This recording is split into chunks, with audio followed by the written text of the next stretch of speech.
Ladies and gentlemen, all hope is never lost. If there is a will, there will always be a way. Are the Igbo people the group that I prefer to use the English version of their name to identify?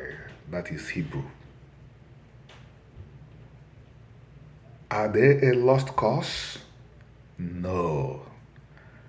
As the largest group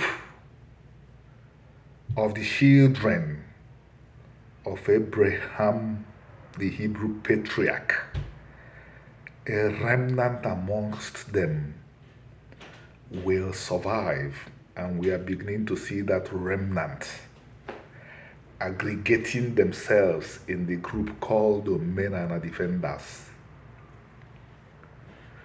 In this group, you would find the best of the best Hebrews. Sometimes they are joined by Jews from the Sephardic, the Ashkenazi communities. And this group of Hebrews that are aggregating come from those that came out of the land that Chukwu, the God of Abraham, Isaac, and Jacob, gave to the Hebrew people in West Africa. The place you may call Igbo land, the place I will also call Igbo land, but I will also call the Hebrew Federations. Sections of this family that we are cut off and labeled African Americans. Sections of this family that became the Caribbean peoples. They are the groups that meet. Their meeting, their aggregating, instructed me of one thing. A remnant will always be found of the people of Israel.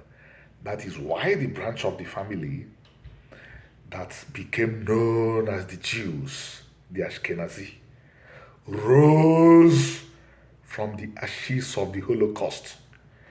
And that was why a remnant survived the tragedy that befell the people, the same people, between 1966 to 1970 in the country called Nigeria, where over 3 millions were cut off prematurely. But because this is the trend, as long as Chukwu, the God of Israel, gives me the strength, I will continue to document our history, to document our traditions, to document the traditions and customs of our religion, Omenana, because they are the only pathway back to the one true God. There is no other way. The way is not found anywhere else. Ladies and gentlemen, how many of you that follow this channel know that in the 1950s, the British government, which established Nigeria, called the leaders of the 3 regions together and proposed to them, we want to form a house of chiefs for you, a house of chiefs that will be a facsimile of the House of Lords. The Yoruba people, who were the leaders of the western region of Nigeria, they were led by Obafemi Awolowo. They said, the colonialists, the British, we accept what you say wholeheartedly because traditionally we have kings. Their kings are called Oba, Alafin, Oni. The Fulani were the leaders of the northern region. they accepted because they had kings. They still have them. They were the emirs and the sultan. And before 1804, when the emirates and the sultanate came up, there were the serki, the Hausa kings. So they were used to a tradition of kingship, monarchies. The Igbos were the leaders of the eastern region. Awolowo led Buffett. No, the Igbos were the leaders of the eastern region. Azikiwe led the Igbos and the other parts of the eastern region. The response of the Igbos: we do not have human kings. We already have a king. The Igbos told the British, we are not going to be part of the House of Chiefs. You want to confirm? Shivolu Falaye, former secretary to the Federal Military Government of Nigeria, a Yoruba of Yorubas, discussed this several times, even though it appears in all Nigerian history, in all history of Nigeria. The Igbo said, we will not be a part of the House of Chiefs because we do not have human kings. Our king, our only king is Chukwu, the God of Israel. I was not surprised. The only true king that came out of Israel was the Lord God of Israel.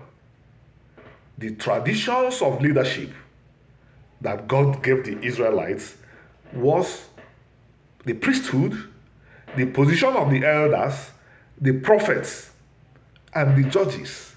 The kings were totally absent in the equation.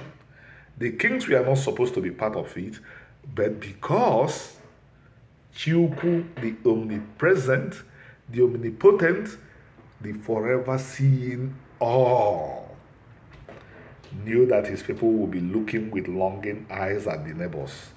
So he told Israel through the greatest of the greats, the greatest of the greatest, Moses, there will be a time the children of my friend Abraham, that's the Israelites, will desire to have kings.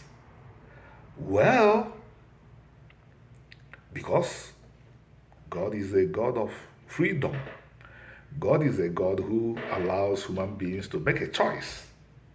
God was not going to stop the Israelites from rejecting him and appointing one of themselves to be their king. So, out of love, God said that king has to write a Torah so that he will not have time to stray, so that he will not have time to be like regular human kings. That king was not supposed to see fellow Israelites as anything more than his brothers and sisters. That was how the institution of kingship was even provided for in Israel, and we know how it came. God continued to rule Israel directly. But at a point, like the rest of humanity, Israel drifted into sin every now and then. And when Israel drifted into sin, God removed his shield, his magen. His shield, his magen. And their enemies became stronger than they were. Those holy Israelites did not understand why their enemies became stronger than they were.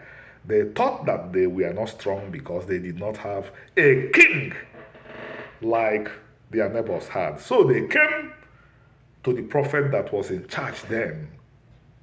He was a prophet, he was a priest, he was a leader, that was Samuel. And they said, appoint for us a king that will lead us in battle. Because you see, your sons are not like you. They are not righteous men like you. This holy man, being human, he thought they were rejecting him through his sons. He did not know that they were rejecting God, because the instruction was clear. Soso Chukwu Bueze. And Igbo name is Soso Chi Bueze. Only God is king. So he went and inquired of God, and God said, they are not rejecting you, they are rejecting me. Those Israelites were righteous. They repented. They said, our brother, Samuel, please beg God to forgive us. We have committed more sins on those we have already committed by asking for a king. We don't want a king again. The holy prophet said no. Or rather, took the case to God. God said, let them sample kingship so that they will see what kings can do. I permit you to allow them to sample it. The kings that came out of Israel and Judah destroyed biblical Israel. Because give a man power, naturally he misbehaves. That was why God wanted himself to keep all the power, because his name is righteous. His name is righteous. But give it to humanity, there will be abuses. So the Israelites smelled the rod at the hands of their kings. Their kings taxed them mercilessly. You know the story of one of the best, King David, how he still dealt with Uriah the Hittite, a loyal soldier. You know the story of Solomon. He had Joab, who wanted to be an Osu in order for freedom. He had him dragged out of the temple and executed. And when those Hebrews who eventually lost the land and arrived in West Africa, they had learned enough. So they came up with Igbo Amweze and Igbo Ama, Igbo Enweze. Originally, the word Feze stood for to avoid sin. That is why a person that takes the Nze title among the Igbos is called Eze. It means somebody that avoids. In Hebrew, Nze. Samson was a Nazirite. Samson was an Nze. Ancient Hebrew did not have vowels. The Igbo word Nze and the Hebrew word Nze are the same. But when the British came and introduced the warrant chiefs, Achebe called them ruffians, because the Igbo word closest to leader, remember the Nazirites, like Samson was a leader, was Eze. So the word Eze was appropriated to mean king. But remembering the commandments, our father said, Igbo enweze, Igbo amweze, because Obu Soso Chukwu bụ eze. My brother on this channel said I'm from a royal family. I'm not from a royal family. I'm from a priestly family. He is from a priestly family. We are not from a royal family. Only God is the royal of the Igbos. Only God is the royal of the Hebrews. He meant that I'm a royal because the Obi of our community has been in our family for over 400 years. His first cousin, who is also my first cousin, is the Obi of our community today. We are supposed to be the people going around messing up and calling ourselves Ezigbo wherever we live. But to him whom much is given, much is expected. We come from a lineage that is supposed to be close to God, very close to Omenana, very close to the commandments. That is why I have not branded myself Ezigbo Riverside, and that was why he has not branded himself Ezigbo Massachusetts. Our grandfather, our great-grandfather, Ezanyezu, was the Obi. Our grandfather, Ezofido, was the Obi. What was the position of the Obi? To serve, to give to the others, and not to take from them. I'm going to cut the video short because I have, as usual, given out what God Chukwu has given me. This information will be accumulating here. This generation is already using them. Future generations will even use them more, because an ancient promise was made that due to the merits of Abraham, there will always be a remnant of his children who will remember that their ancestors to Abraham moved from being a servant of God, moved past being a child of God to being a friend of Chukwu. That relationship is unique. It has to be protected. It has to be treasured. It has to be savored. And thanks be to Chukwu, there are Hebrews that have realized who they are today, and for them, there is no going back. Dalo and Shalom.